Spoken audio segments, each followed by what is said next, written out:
What's up, guys? Your boy, 20K13. Gonna give you guys a wrestling news wrap up for August 20th, 2015. Kane set to crash The Undertaker vs. Brock Lesnar at SummerSlam. Kane is scheduled for an imminent return to WWE.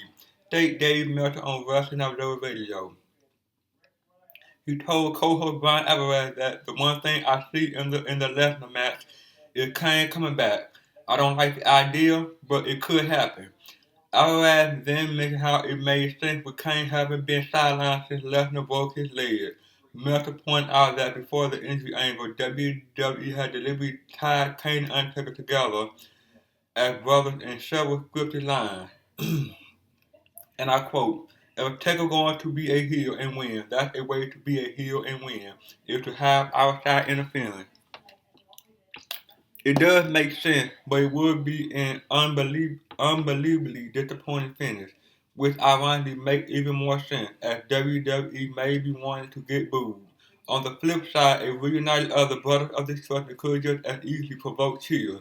Either way, from the purest point of view, outside interference will end up killing the match. It isn't going to be a classic if Kane gets involved. The finish will likely be Lesnar on the brink of victory, only for Kane power to go off. The Undertaker would then hit a low blow on Lesnar, then the ref back turn as Kane came to ringside. Taker would then finish Lesnar with a tombstone for the pin. Kane would then get in the ring to do further damage to the Beast. It would then set up Kane vs. Lesnar for a future date, or Lesnar and a tag partner against Kane and the Undertaker. Could it even be Rock vs. Kane and Undertaker at WrestleMania 32?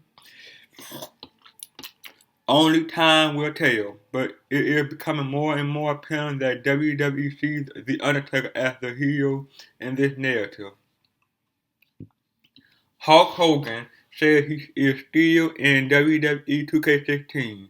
Hulk Hogan has said that he's still featured in WWE 2K16, and I quote, "I still in the game," he indicated in a comment on his Facebook. However, following the Hogan racism scandal, 2K had issued a statement saying that he would not be in the game. That was following WWE advice to all departments and partners that Hulk Hogan should be scrubbed from all material. WWE warned zero associated with the man who said, "I am a racist fucking nigger." Hogan believing he is still in WWE 2K16 is nothing more than fantasy. If he genuinely believes he'll be in the game, he's going to be mildly disappointed when the royalty Shiki failed to show up. There's absolutely no reason to doubt that 2K pulled all aspects of Hogan from the game. Hogan remains fairly active on his social media, continuing to retweet and comment supporters. For now, the mainstream media has blown over and he seems to be over the worst of his scandal. There have been reports that more of the racist transcript will be released, but weeks later nothing has materialized. It seems like the most shocking material was released first. But it is always possible that more could still come out. WWE 2K16 is set for a release in October. Dedicated Hulkamania fans will have to make do with Create a Wrestler mode. Update on The Rock WWE SummerSlam return. The Rock returning at SummerSlam was talked about a few weeks ago, Dave Meltzer report, in the latest Wrestling Observer newsletter. He added that Rock return was hinted to me.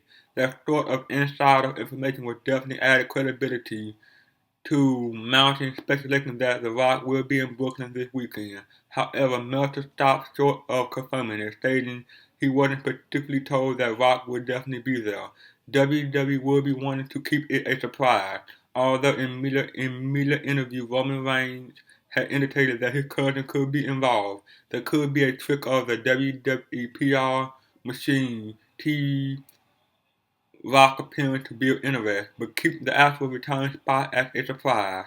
And I quote, "I want to tell you, but I don't want to give anything away," Reigns said. "Let's just put it this way. If The Rock, Dwayne Johnson, biggest superstar on earth, possibly, if he wants to show up to Brooklyn, he's going to show up to Brooklyn. It wouldn't be the first time. And it probably won't be the last time. It's WWE. anything can happen. The comeback angle could be the start of Rock narrative for WrestleMania 32, a show he is expected to headline just 7 months from now. He'll be main eventing Mania against Triple H, so fans should expect any SummerSlam angle to involve a verbal clash between the Game and the Great One. SummerSlam is a 4-hour show this year. There's certainly plenty of time for a segment featuring The Rock. Cesaro and Alicia Fox to wrestle WWE Tough Enough finalists.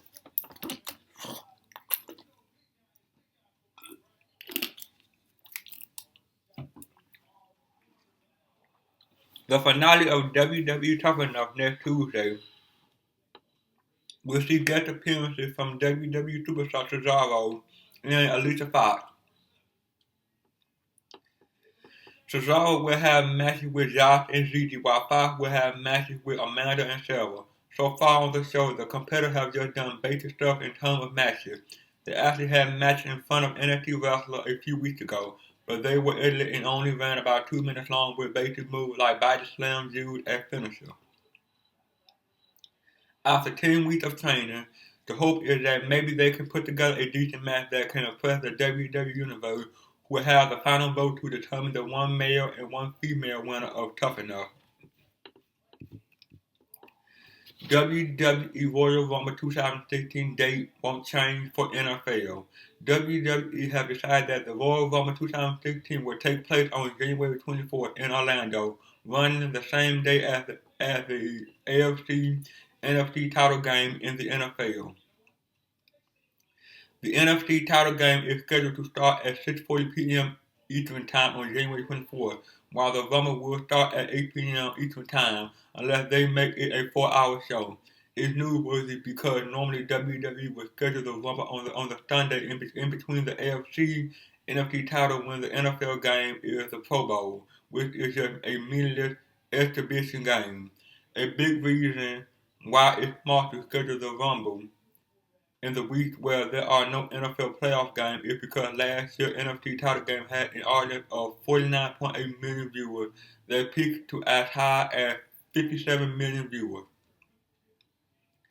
The AFC title game, which had the prime time start earlier this year, had about 42 million viewers because it wasn't a close game. The AFC NFC title game are typically the second and third most watched shows on American TV after the Super Bowl, which get over 100 million viewers.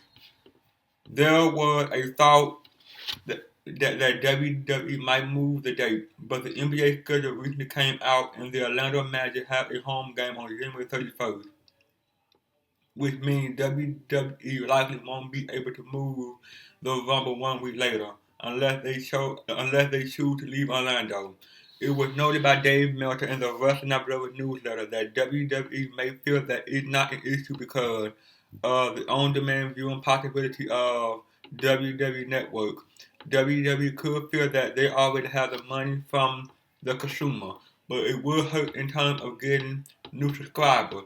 While Meltzer noted that the beat of the East show wasn't hurt with an early start time, the Royal Rumble had a lot of history and it seems like a bad night to have that pay-per-view.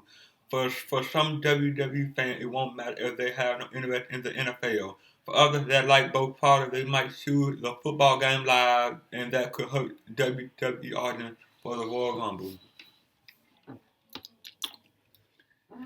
Sasha Banks responds to Lesnar's chant during her Raw match. WWE NXT Women's Champion Sasha Banks posted the following on Tumblr, reacting to the Brock Lesnar chant coming from the fans during her match on Raw this week, and I quote, "They won't change yet, don't change themselves." Liger unnoticed at NXT event. According to Dave Meltzer of F4WOnline.com, Houston Liger, who will be facing Tyler Breeze at the WWE NXT TakeOver Brooklyn Special Saturday night, actually attended an NXT event in San Jose earlier this year. Because he was not in his usual ring gear, he went unnoticed at the event. More on WWE Hall of Famer in time for SummerSlam.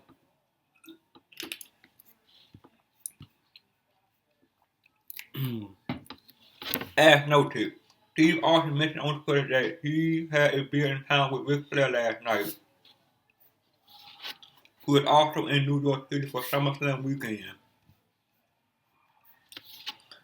According to PWInsider.com, Flair is in town to watch his daughter Charlotte compete in the Diva Tag match as a pay-per-view, and it's not likely he will be appearing on the show. Other members of Charlotte's family, including David Flair, are also in town for SummerSlam. Backstage news: issue during the Nikki Bella vs. Sasha Banks Divas match from Monday's Raw. According to sources, one wrestler who is very respected within the industry in analyzing matches spoke about the issue with the Sasha Banks vs. Nikki Bella match on Raw. The wrestler noted that one of the big problems he sees is that the women get worse on the main roster because 3 nights a week they are doing 5 to 8 minute multiple person matches. This means that on those nights they do their 2 or 3 regular spots and don't really work or get a chance to improve. The wrestler also discussed the heel-face issue with the Bella team constantly flipping from heel to face and back on a weekly basis, making it difficult for anyone to get into them as far as that dynamic goes. And finally, possible spoiler on the finish to Brock Lesnar vs. The Undertaker. During today's installment of Wrestling Observer Radio, Dave Meltzer speculated that Kane will return at Sunday's SummerSlam event to cost Brock Lesnar his match against The Undertaker. Meltzer mentioned that Kane will come back to seek revenge on Brock breaking his leg before he was written off WWE television to film an upcoming movie. He said that if Taker is going to play the heel role and get a victory over the Beast, this would be the way to book it. Well, that is, guys. Like, comment, subscribe. See you guys on the next one. Peace.